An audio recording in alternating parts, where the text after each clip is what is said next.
오늘은 신령한 자에 대해서 좀 말씀을 상고하면서 성령을 사모하고 기도할 수 있기를 바랍니다. 에베소서 2장 말씀 보면은 하나님 말씀엔 사람을 두 종류로 구분해서 얘기합니다. 하나가 허물과 죄로 죽은 사람이지요. 그 죽었다는 얘기는 이 육신의 목숨이 끊어졌다, 숨을 거두었다, 우리 보통 말하는 죽었다, 그런 의미가 아니고요, 다른 차원의 영적인 얘기죠. 허물과 죄로 죽었다, 죽은 사람이다.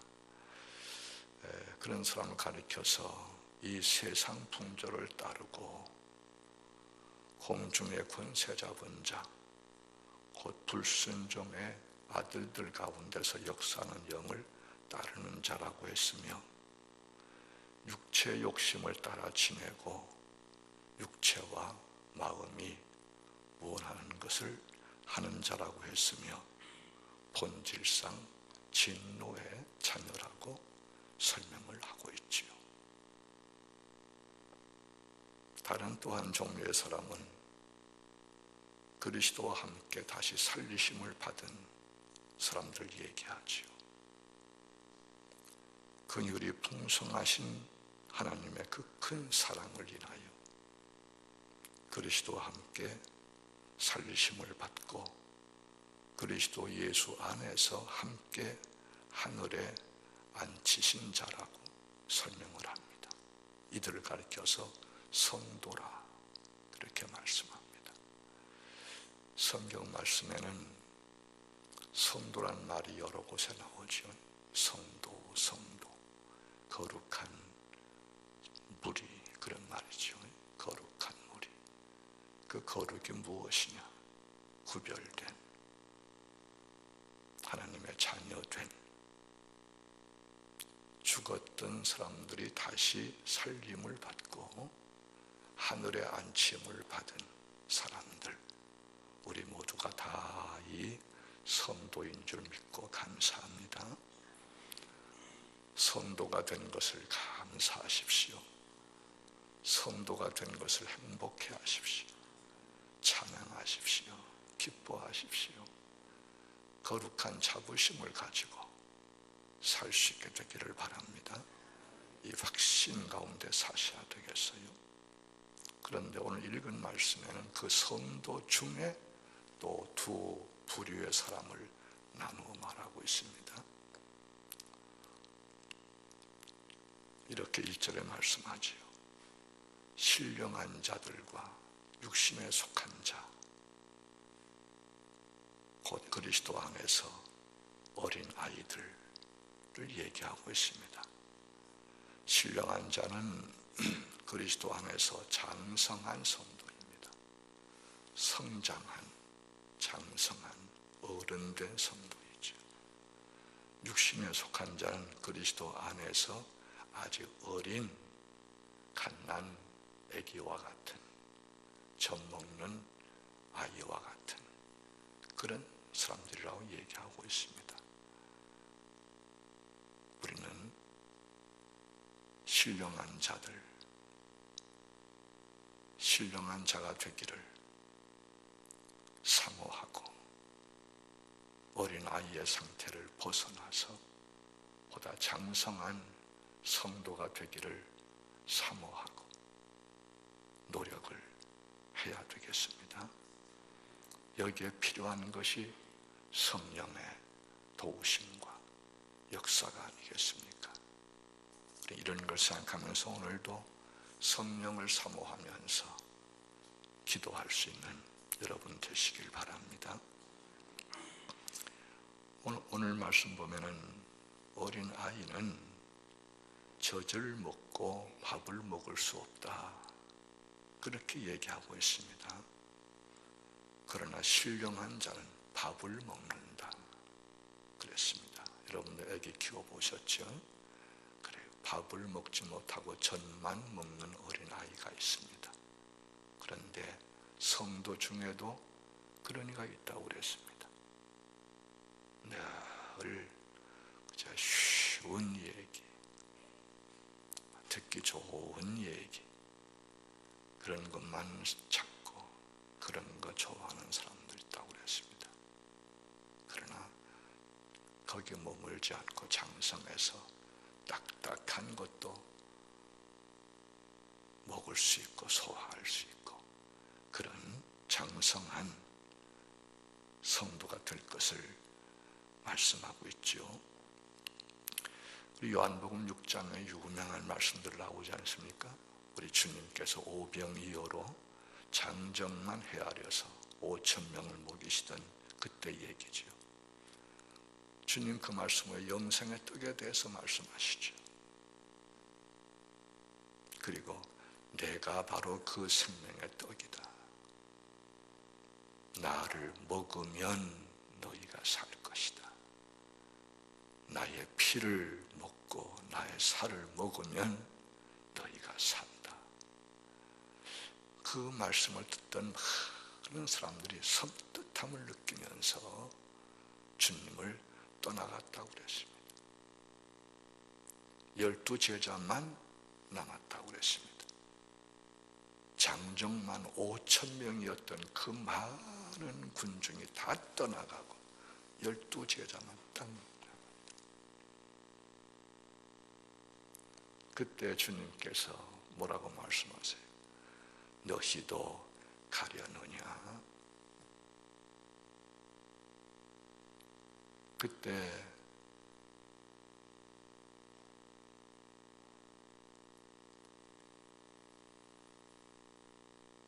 제자 베드로가 선뜻 나서서 대답을 하죠.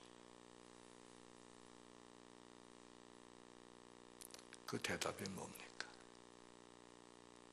영생의 말씀이 계시면 우리가 누구에게로 가겠습니까? 어디로 가겠습니까?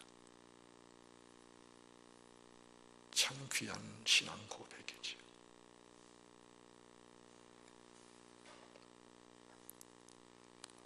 교회 일각에서는 요즘 우리 한국 교회를 얘기할 때에 우리 한국 교회가 너무 질적으로 자꾸 낮아진다고 얘기합니다.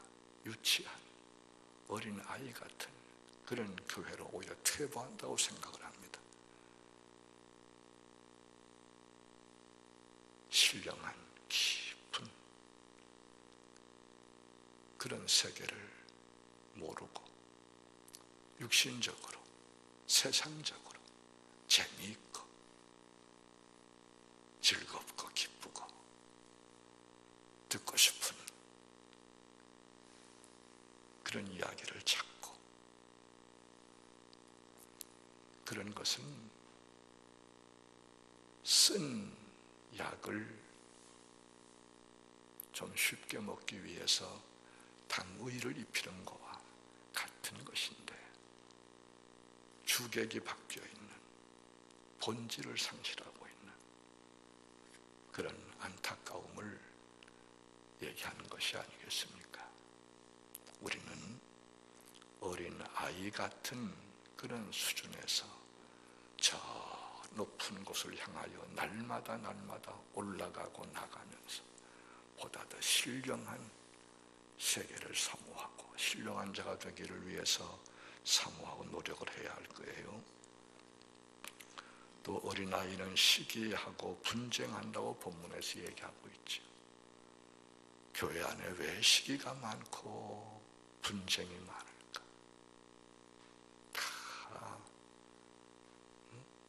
다 뭐예요? 어린아이 상태에 있기 때문에 그렇다는 거죠. 그런 것을 극복할 수 있고 초월할 수 있는 그런 장성한 신령한 자를 사모하면서 우리가 살아야 되겠습니다.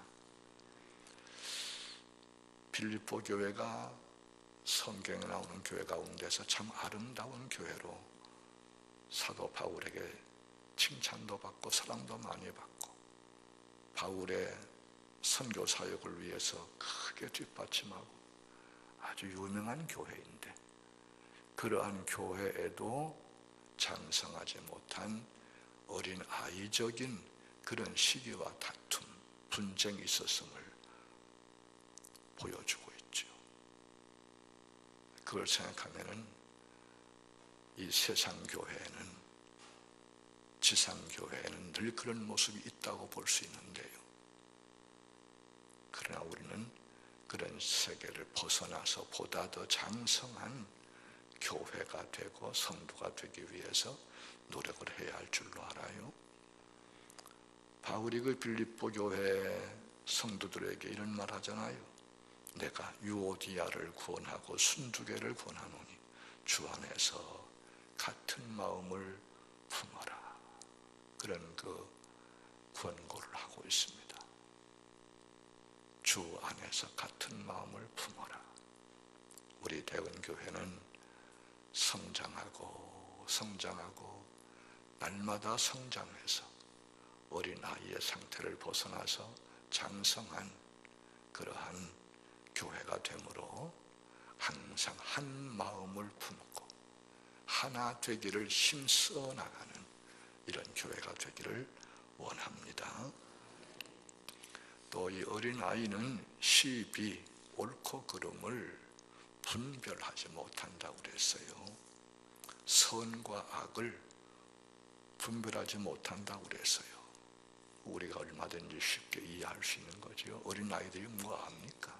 어른들이 지어주는 대로 가지고 먹여주는 대로 먹고 하라는 대로 하고 뭐 그런 거 아니겠습니까? 시비나 선악의 분별력이 없는 거예요. 우리 교인들, 그리스도인들이 교회는 다니는데 시비, 선악을 분별할 줄 모르는 그런 어린아이 상태에 있을 수 있지요. 요즘 우리 한국교회에 이단 문제가 상당히 심각한, 그 사람들이 얼마나 열심인지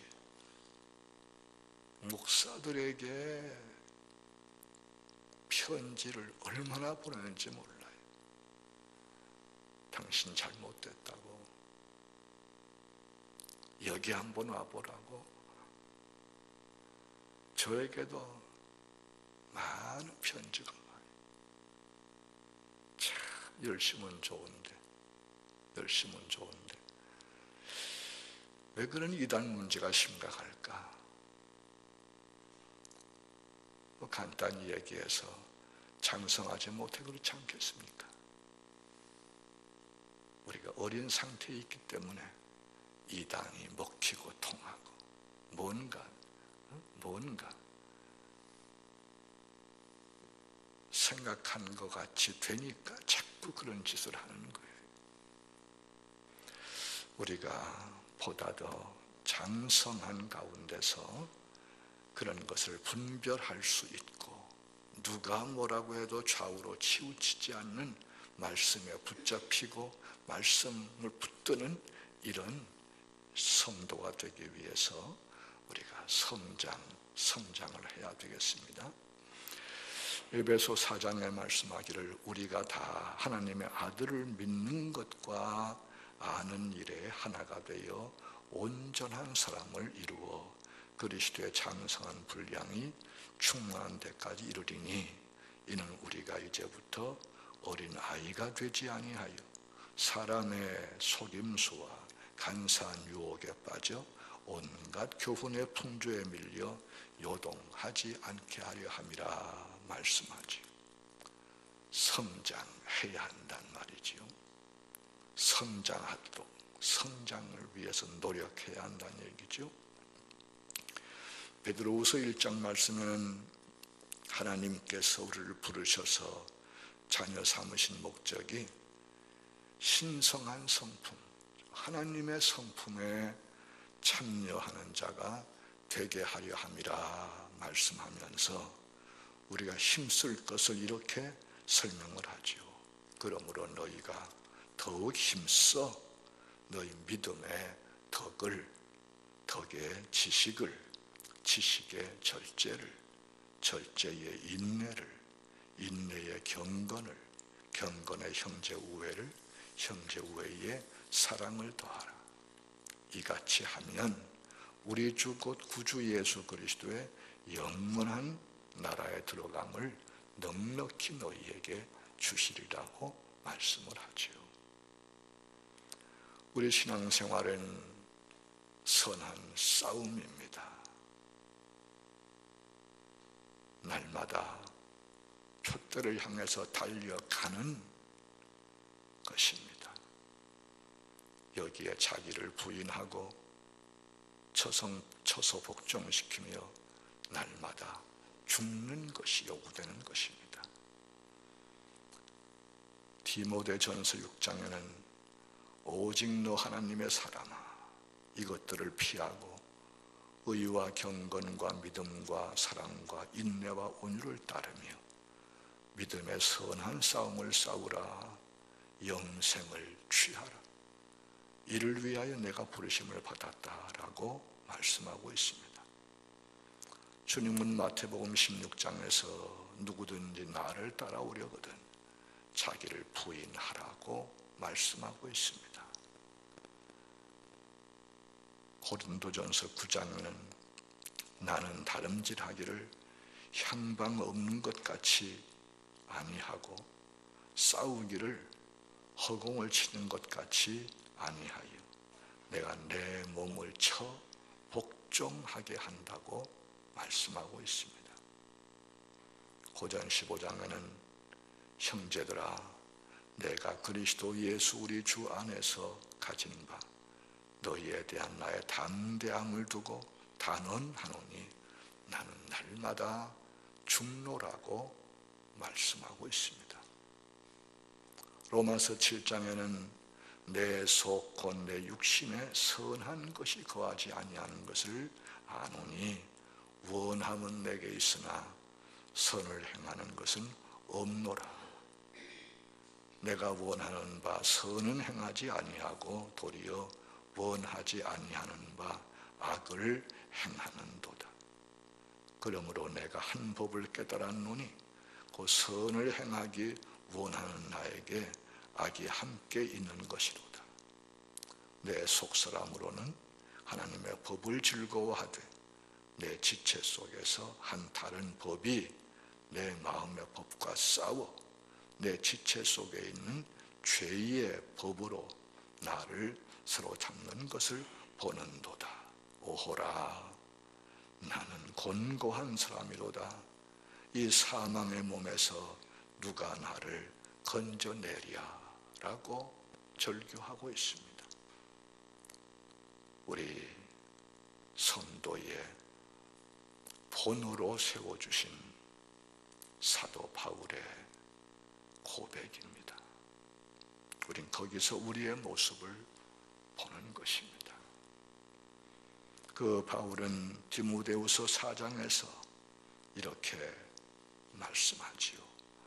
나는 선한 싸움을 싸우고 나의 달려갈 길을 마치고 믿음을 지켰으니 이제 후로는 나를 위하여 의의 면류관이 예비되었으므로 주 곧 의로우신 재판장이 그날에 내게 주실 것이며 내게만 아니라 주의 나타나심을 사모하는 모든 자에게도니라고 말씀하고 있습니다. 우리 모두가 다 이 고백을 할 수 있기를 바랍니다. 이 고백을 하도록 성장하기 위해서 자기를 쳐서 복종시키는 것과 같은 노력을 하고 힘쓰고 애쓰고 최선을 다하는 신앙생활을 하시길 바랍니다. 신앙생활은